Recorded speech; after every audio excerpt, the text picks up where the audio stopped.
students, welcome back to the second semester generic English class. I am Dr. Vidya Patil, serving as Associate Professor of English at Government First Grade College for Women, Bidar. I will be guiding and assisting you during this course. In today's video, we will be taking up one more topic which will help to enrich your vocabulary. This topic is words often confused. So, in today's video, we will try to understand which are these commonly confused words and try to know the meaning of these words and how to use them in a particular context. The receptive skills are reading and listening. One of the important factors in improving your reading and listening skills is to improve your vocabulary. An important topic under improving vocabulary is learning to recognize and understand the commonly confused words. People commonly confuse words because they sound alike or because they have different meanings but the same pronunciation, and in some cases similar meanings also. These similar words, which appear sometimes as a single word and sometimes as two different words, can also be confusing. So, if we know which word has to be used in which particular context, then learning these words will help to improve the quality of our writing. One more reason can be that English language makes use of words which are spelled completely different and not pronounced in the way we expect it to be. So, let us now try to understand each of these different reasons. Now, one of the first reasons for confusing some words are because they share the same pronunciation. They may have a slightly different spelling, but the meaning is somewhat related. When we look at these words, we immediately feel that they are spelled, though they may not be spelled in the same manner, but they appear to look the same. For example, every day,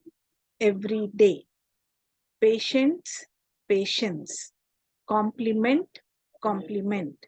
Now, all these words, though the spelling is different, but the pronunciation is same, and so it is very likely that we may confuse which word has to be used in which context.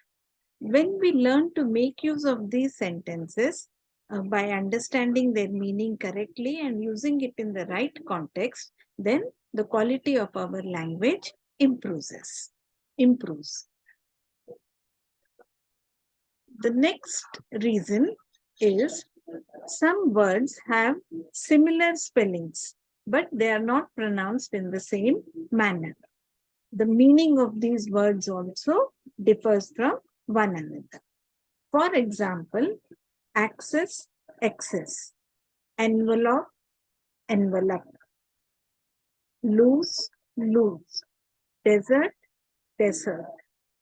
So, when there is a very small difference in the spelling, there is a lot of possibility that confusion is created. So, understanding this difference in the pronunciation will help to remember the difference in the spellings as well. Another reason for confusing words is that English language has incorporated in itself words which are spelled completely different but which are not pronounced in the same way. For example, between, among, infer, imply, disinterested, uninterested. They have related meanings, but when we look at closely at these pair of words, we can find that the words are used in completely different contexts. When we know and understand the meaning of these words, it is less likely to confuse these different types of words.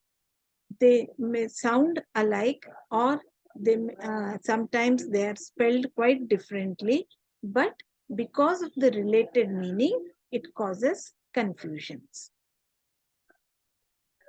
Let us now take up some examples of such commonly confused words. Adapt, adopt. Both the word adapt is used as a verb, which means to make fit or to adjust. For example, when used in a sentence, it will sound like this. The current production process needs to be adapted to the new technological requirements. So, adapt here means adjusting properly. On the other hand, adopt means to accept as one's own or choose. Now, for example, the parliament voted unanimously to adopt new changes to the constitution. So, the word adopt means to accept and to approve. The next group of words are accept and accept.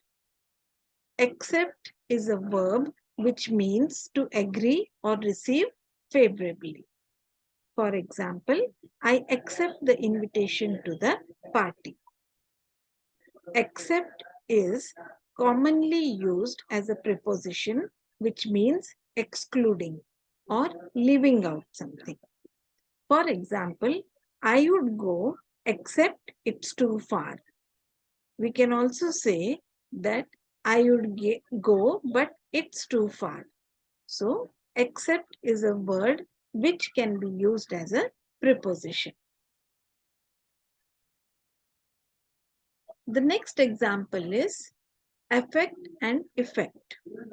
Affect is more commonly used as a verb which means to influence or have an effect on. For example, the player's knee injury affected his performance in the play. So the word affect means to change something or someone.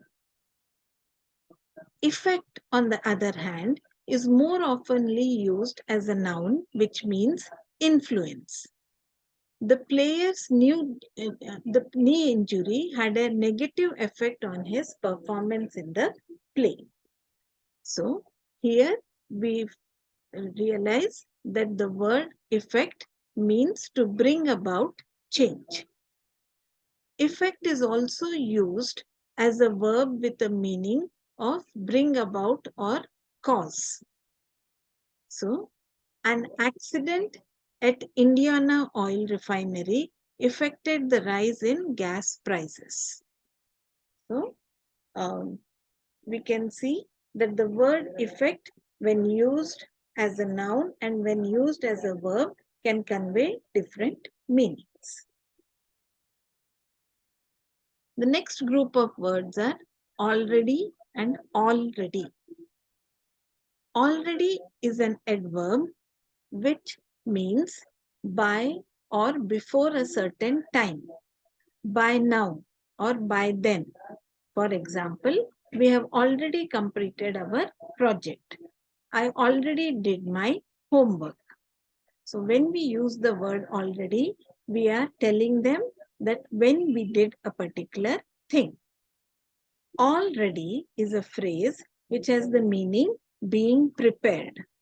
For example, the students were all ready for their final exam. So the word all ready means prepared.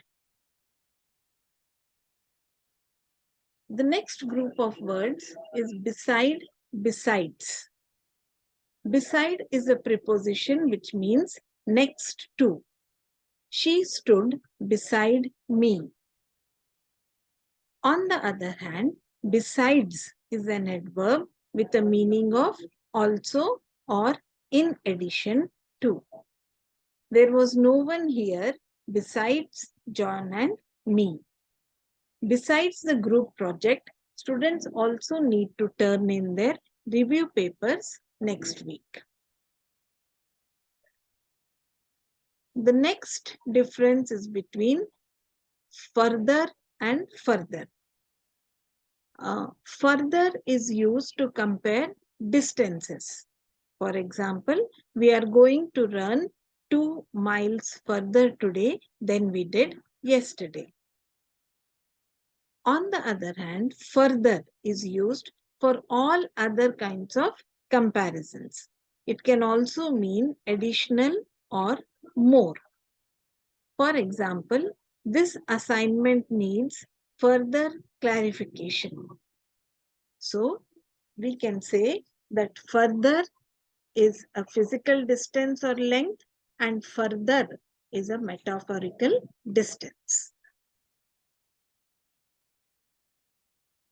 These are two very commonly used words, than and then.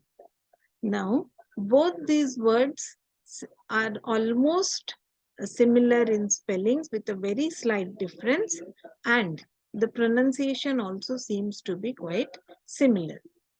Than is a conjunction. For example, our last group project was much better than the first one. So, we use than when we are comparing things. Then is an adverb which means at that time or next in time. For example, in our last paper, we need to submit a proposal and then an outline of what the project will include. So when we use the word then, it means time, a sense of time is involved. The next group of words is it's and its. So these are commonly confused words. Its is a contracted form of it is. Its is a possessive form of it, meaning belonging to it. For example, it's please be careful with the plant because as its leaves are delicate. It's with an apostrophe is a contraction of it is or it has. So we can use it in a sentence in the following manner. It's a great day to go to the beach. The next group of words are your and you are. Your is an adjective or a possessive pronoun which means belonging to you. For example, is that your laptop? Your garden is huge. You are is a contracted form of you are. So, when we use in a sentence, you can use it as, if you are planning to go to the concert with us, then don't forget your ticket. You are so funny. You are a brilliant teacher. The next group of words is whose. Whose is a contracted form of who is. So, here, for example, we can use who's free next weekend. I don't know who's coming. On the other hand, whose is the possessive form of the pronoun who. For example, whose book is this? Whose project is this? She is my friend whose writing is neat. We have now seen how there are various words in the English language which can confuse even proficient users of the language. So, if you understand the difference between these different words and also how to make use of these words in the sentences in the right context, then it will help you to improve your language. I hope you liked this video. Thank you.